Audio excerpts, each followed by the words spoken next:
saya akan membawakan materi tentang perilaku kolektif. Perilaku kolektif adalah perilaku dari dua atau lebih individu yang bertindak secara bersama-sama dan secara kolektif. Dan untuk memahami perilaku dengan cara ini, harus mengerti semua kehidupan kelompok.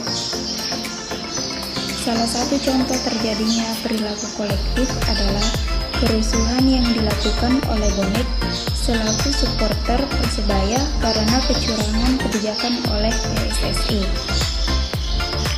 Adapun ciri-ciri perilaku kolektif itu sendiri, yaitu dilakukan bersama oleh sejumlah orang dan bersifat spontanitas karena merupakan tanggapan terhadap suatu rangsangan tertentu.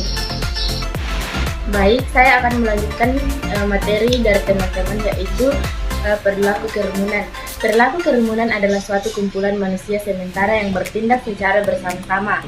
Menurut Paul B. Horton, terdapat 3 teori utama yang mencoba memberi penjelasan tentang perilaku kerumunan. Yang pertama itu teori penyebaran, menekankan proses psikologis dari memberi saran dan penanganan atau manipulasi.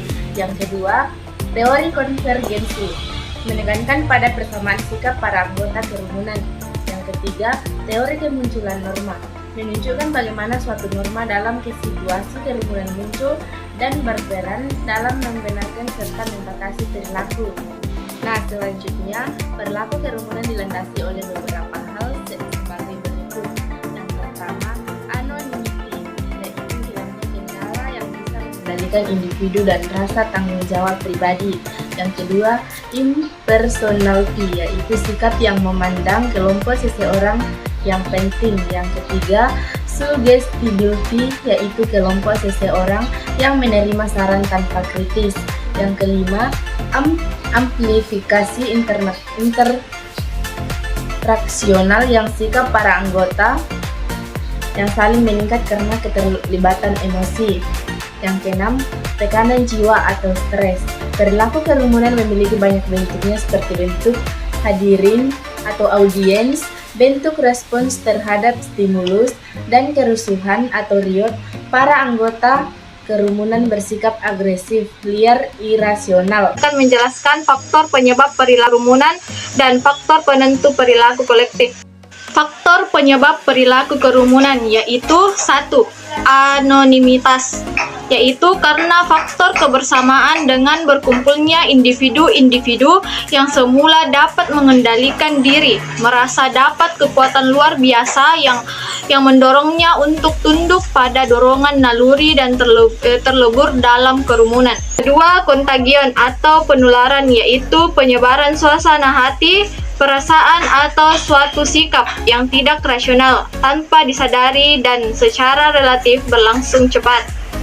Ketiga, konvergensi atau keterpaduan, yaitu orang-orang yang akan menonton festival musik pop dengan orang-orang yang menonton festival musik rock akan memiliki ciri-ciri berbeda. Dan yang terakhir, suggestibility atau mudahnya dipengaruhi, yaitu kerumunan biasanya tidak berstruktur, tidak dikenal adanya pemimpin yang mapan atau pola perilaku yang dapat dipenuhi oleh para anggota kerumunan.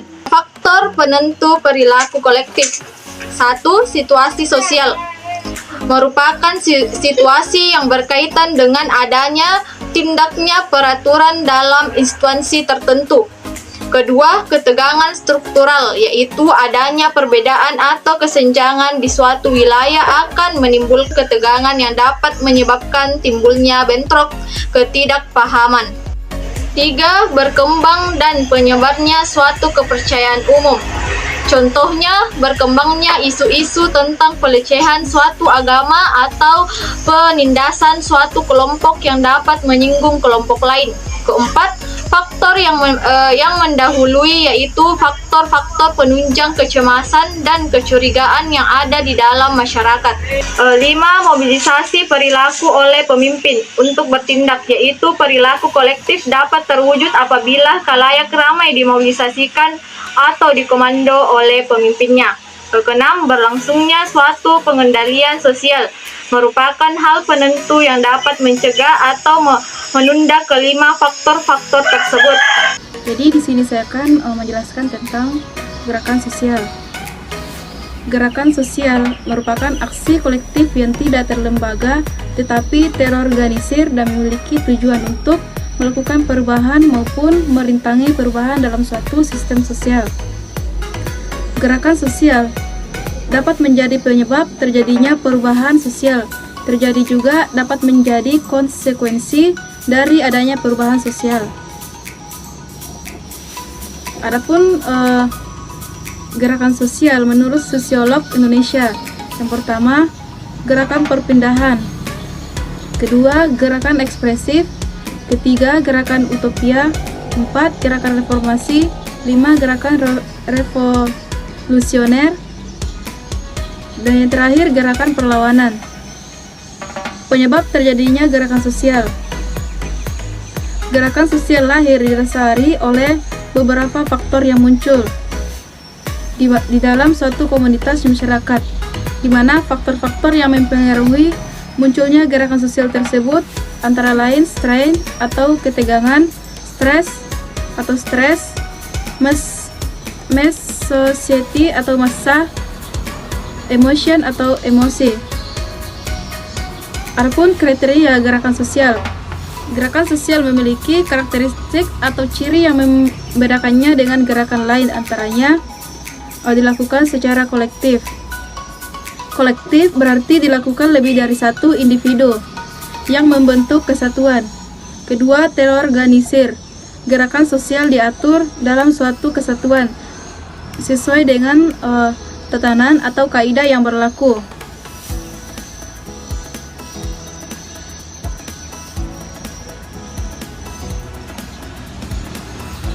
Adapun contoh dimensi gerakan sosial yang terjadi di lingkungan masyarakat adalah terbentuknya gerakan gotong royong di lingkungan masyarakat, terbentuknya arena lomba yang menjadi tempat berkumpulnya masyarakat.